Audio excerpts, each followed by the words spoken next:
Hi, everybody. Welcome to the Do Good, Sell Lots podcast, where we teach about how doing good work is the fastest way to build a company or a business that lasts. And today we have a very special guest. His name is Mark Lewis. He is the president, founder, and CEO of Communique. He's only, and that's only one of multiple businesses that he runs. He's worked for IBM for 13 years in sales.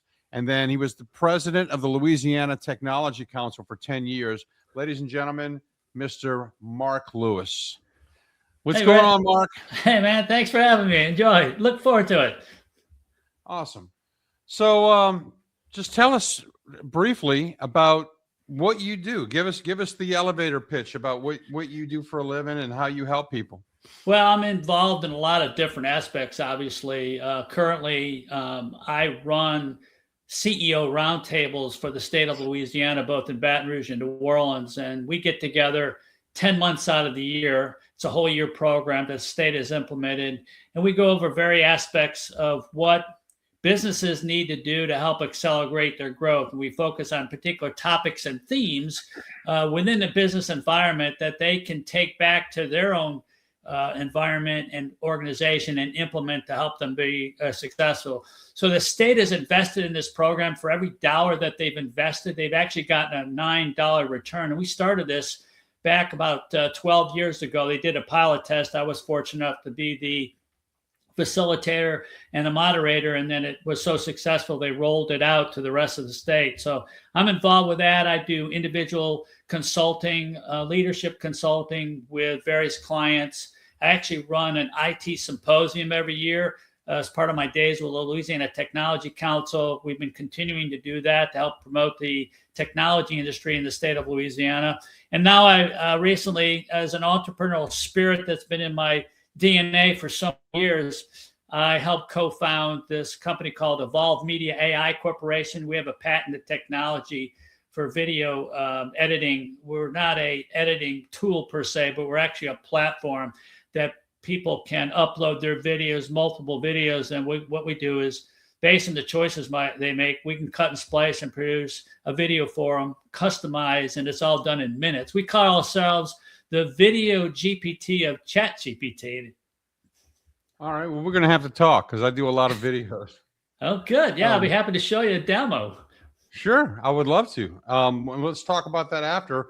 But I want to focus today on a couple of different things. So when I found out you were going to be on the show, I went and did a little bit of homework.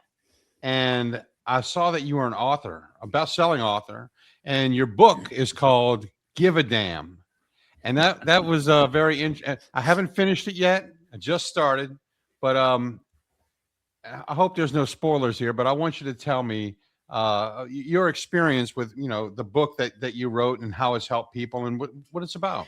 Yeah, so about 10 years ago, I was pretty much engaged and I was flabbergasted by basically what I was seeing in the environment. And so I decided that I would take the dictaphone, everything I saw that I couldn't believe was going on. I dictated, and actually I had 60 pages of typewritten text. Now, look, if you told me 10 years ago I was going to write a book, I would say, you're absolutely crazy. I'm not a writer. I never liked English in college or high school. And I'm just not, that's not who I am. But I wanted to find a way to educate people on what it means to care, to have kindness. So the book I wrote is called Give a Damn, The Ticket to Cultural Change.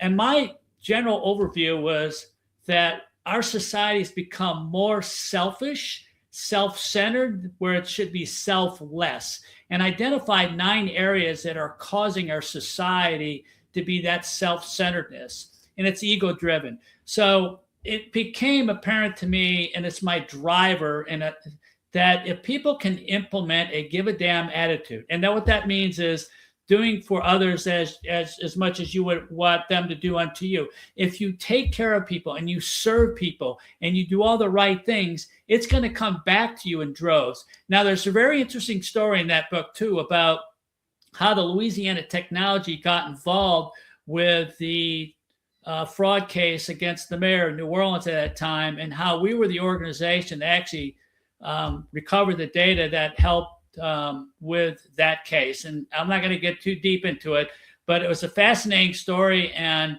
one that actually caused some havoc for me. Oh, I would imagine. Anytime you start playing in politics. Yeah, I'm not a politician, but we saw something that was wrong and we did the right thing. Right. And some things happened to me individually, to my house. And they'll come after you. Yeah. Yeah. Right. But it all worked out. Your book and your philosophy center on give a damn as a catalyst for cultural change, and that's not unlike what I'm in the middle of writing a book too called "Do Good, Sell Lots," and it's the same type of attitude. Yeah. Serve first, sales follow. If you do good works, people recognize that, they talk about it, and you don't have to worry about selling because people will be seeking you. But from your experience working with executives, what's the most common leadership behavior that quietly kills culture? And what's the first shift that leaders need to make to reverse that? Yeah. So a success of an organization is based on culture, specifically based on culture. And most executives have a difficult time hiring the right people for their culture. And they go through all these tests, but how do you do a deep dive to understand a person's attitude, their motivation, how they think, how they react to challenges?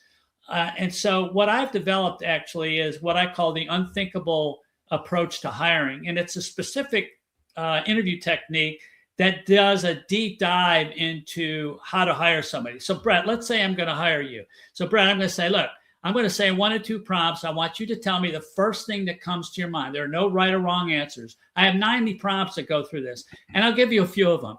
Other than a human being reincarnated as what? 5 single words that best describe you. Favorite color, favorite car. If you won $100 million in the lottery, what would you do with it? So all these answers will do a deep dive into what they think and how they're going to fit into your culture. Now, some people would answer differently. Like if someone answers favorite color, red versus blue. Well, red's more of a harder color. Blue is a soft color. Favorite movie. If someone says Aladdin versus 10 Commandments, it says something about them. If they say $100 million, what would you do with it? Say, well, I'd go buy a boat. I'd go buy this and I'd go do this. Or someone might say, well, I'd take probably most of it and give it away to people because they need it more than I do. That says something about them. So you go through these 90 prompts. It's not like you don't do all 90 of them, but you can get a good feel about how a person will react in a culture, how they would fit. And it's worked remarkably well. And I developed that because of the concerns that people had in hiring right people. Look, if you hire someone and it doesn't work out, it's expensive. You can go through all these personality tests. People can fake answers and all that. You can't fake an answer when you ask them what's your favorite color. You're not going to know what I want to hear, right? So culture is the ultimate defining moment in terms of how successful a corporation can be. However, there's other aspects that go into it. You got to make sure you provide the right tools so that people can be successful. You have to have reward mechanisms in place so they can be successful. All these things that you can put in a defined pattern that can help the company grow and do all the right things, you're going to have a culture that is dynamic and very productive. Cool. So you've worked with CEOs at every stage, from high growth entrepreneurs, established organizations. What separates leaders who say culture matters from the ones who actually build cultures that perform under pressure? Well, that's part of it, but there's also has to be certain procedures and what I call rhythm and processes in place. I think people need to understand what the core values of the corporation are. So when you're interviewing people, you have these core values that are on the wall, and you want to make sure that they understand those core values. You have to have goals for each one to obtain. So when they meet their goals, you reward them for them. There needs to be a mission statement so the company and the employees know what your mission is. There's got to be processes in place that can help the company and the individual do their job in an effective manner. So you're probably only as good as your weakest link. If you don't have goals, people don't know what their objectives are. So you got to have all these systems and processes and structure in place, along with hiring the right people, that leads to much greater success. And when you have that kind of leadership, and you have that kind of empathy, and you have that kind of caring and transparency and communication, everybody wins. Does your company work one-on-one with the principals of a business, and come up with these strategies and these systems? Yeah. So what we do is we uncover what the particular, and it kind of aligns to what the CEO roundtables are like. So we start off with mission, we start off with vision, then we do goals, then we do the core values, then we do best practices and human races, then we human resources, then we do lean organization, then the financial. All those factors you have to uncover as an effective leadership coach to determine what the needs are and what's holding a company back from success. And it could be any number one of those factors. So you got to go investigate everything that goes on in a company to understand it, so you can provide the right resources and the right education and the right direction for a company to go down. Right. Now, you've moderated CEO roundtables for many years. Yep. That gives you a rare behind-the-scenes view of leadership challenges. What are executives struggling with today that they weren't openly talking about, say, 5-10 years ago? Yeah, they're struggling financially sometimes. A lot of executives don't understand their financials. There are hidden factors under financial statements that they don't see sometimes. They don't actually measure where they want to be from a budget standpoint to how successful they are. So if you have these multiple categories and you measure what those categories are, and you can see where they are relative to your budget, then you can make good decisions in terms of what needs to be changed. It's not that you can't go at this and say, okay, guesswork. You got to have adequate information that the financials tell you. You have to have really good leaders that are good in their responsible category, finance, operations, whatever it may be. And you have to have that communication to be able to help people get to where they want to go. So there's just so many factors that go on in the processes and the procedures that you need in place to be successful. Right. Well, I've been dealing with business owners for 25 years. Right.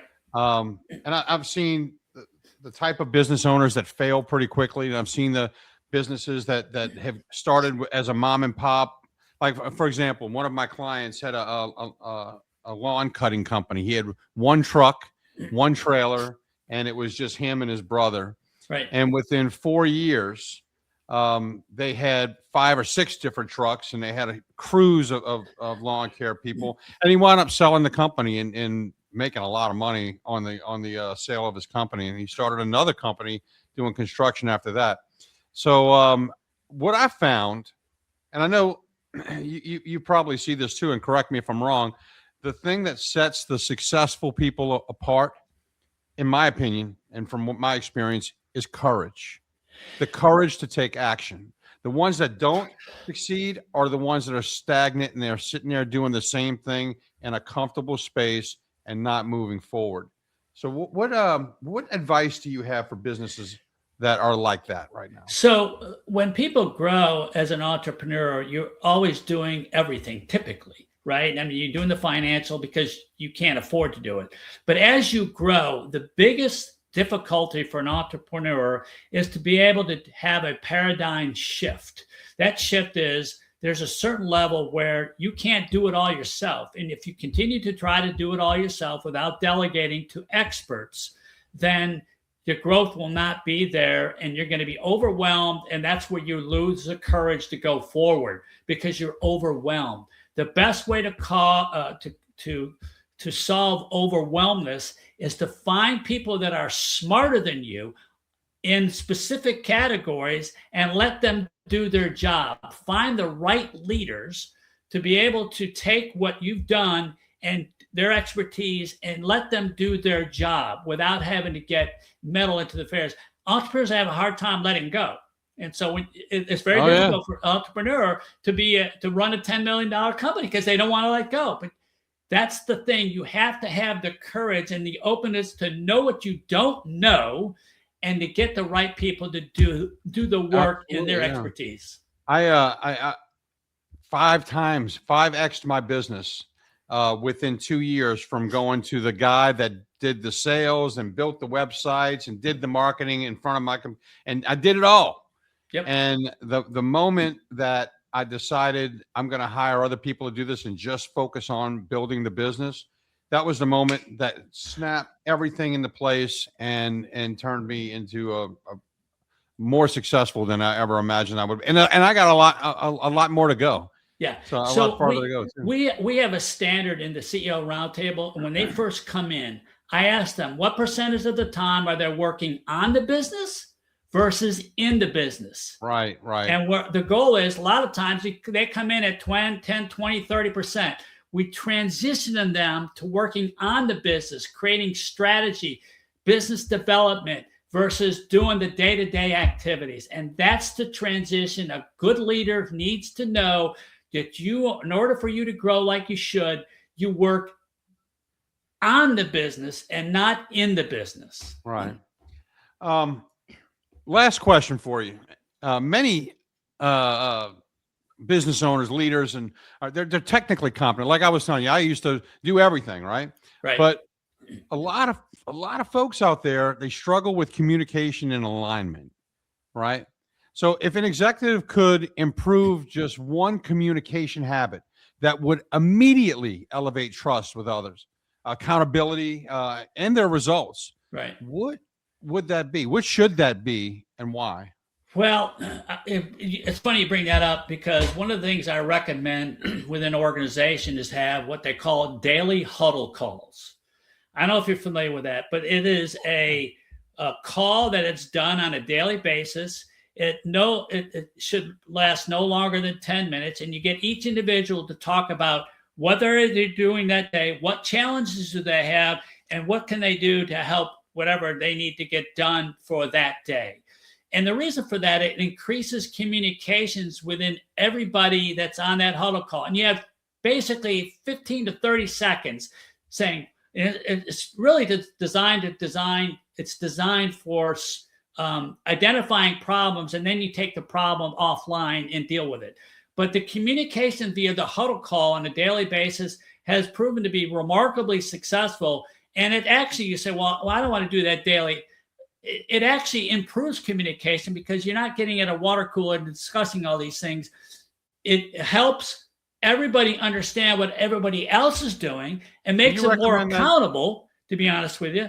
And therefore, it can actually lead to additional business. On many huddle calls that I've been to help companies implement it, someone said, well, I'm working on this sales XYZ company, and someone say, oh, my cousin works there. Well, that's a perfect warm lead to get into the company. So there's information that comes out that you would never get unless you had a daily huddle call. Weekly calls are good for management, and having a whole structure of calls are really important, because it increases communication and increases accountability and trust within the organization.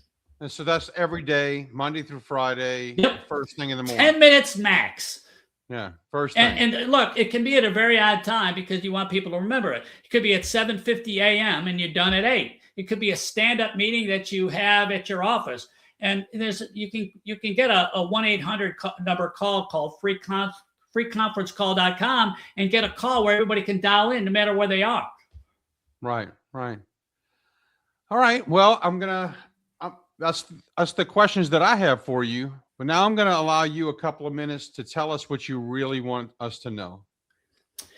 I think I've covered a lot at this point. I think one of the most important things for people to know, and I ask this question when I do I do a presentation on a motivational speech on Give a Damn and Ticket to Cultural Change. And I ask the question, why are you here on Earth? Why were you born? And I ask you this question, Brett. Do you know what the odds of you are being born? You've actually won the lottery. You've won the lottery. Hey, I had this conversation with my daughter recently. Right. And when she was younger, she used to say, I never asked to be born. And one day I said, you know what? Yeah, you did. You ran a race with billions of others, and you came in first. You crossed the finish line first. You chose to be here. Right. And it was a miracle. Yeah, but look, you've won the lottery. What do you think the odds of you being born? This is scientific. They went back and do. Guess. 1 in billions. No, 1 in 400 trillion. Wow. That's amazing, right? So I asked the question, why are you here on earth? Why did God put you? You don't believe in God. Why are you here? You got to know your why. You got to have your purpose. Right. And the reason why I'm here, and this is my answer, I was put on this earth to serve others. And by serving others, I serve myself. But people look at it differently. They say I have to serve others so I can get something out of it. It's a think me. But look, if you serve others and don't get anything out of it, you're doing good. And you know what? When you serve and help other people, kindness, whatever, you actually live a longer life because it's less stressful. There's all kinds of studies it's in my book. You can even, religious people live longer because they have less stress. That's the number one disease in America. Stress, it causes cancer. All that stuff leads to an unhealthy mind. So when you give a damn and you serve others and you're kind and you're thoughtful, your life improves, their life improves, and everybody wins. You're happier, more successful. Bottom line, that's the give a damn story. So I'm gonna share your website right quick, Mark. Okay. It's marklewisllc.com. Mark LEWIS LLC.com, and you can go on here and find out all about Mark, what he does. I'm sure there's links on here where you can buy his book. His book is very interesting, and I just started reading it, and I plan on having it finished before the end of this week coming. So thank you, Brett. I highly recommend to check this guy out if you're out there and you want some help, you want some advice with your business. But for now, Mark, I appreciate you coming out on the podcast today. Yeah, you and I are very much aligned, and I really appreciate that. It's always good to meet people like you that have that caring, give a damn attitude, and we really need more of that, especially at the political level.